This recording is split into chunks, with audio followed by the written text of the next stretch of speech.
আমরা অনেক দুঃখের বিষয়, আমরা অনেক কষ্টে আছি, যাই এই কথাটা আমাদের মাননীয় মন্ত্রী মহোদয়ের কাছে বলতে পারছি।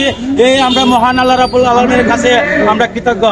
এবং আমাদের অভিজ্ঞ জেলার সকল গ্রাম পুলিশ ভাই বোন যারা আসেন, অতি দুঃখের যদি জানাতে চাই, ওনারা আমরা অল্প বেতনে চাকরি করি, তারপরেও আমরা আইন শৃঙ্খলা বাহিনী যে কোনো সময় রাত দিন 24 ঘন্টা আমরা নিয়োজিত থাকি।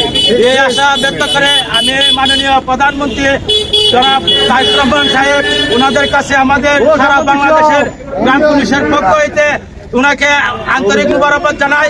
এবং আমাদের সারা বাংলাদেশের 45,870 জন গ্রাম পুলিশ আছে, আমাদের পরিবার আছে, আমাদের পরিবারের দিকে জন্য উনি একটু তাকায়। এই বলে আমার বক্তব্য এখানে শেষ করছি। বাংলাদেশ চিরজীবী হোক। আমাদের অভিজ্ঞ জেলা গ্রাম পুলিশ সবাইকে মুবারকবাদ জানাই। এই বলে আমার বক্তব্য শেষ করছি। আসসালামু আলাইকুম।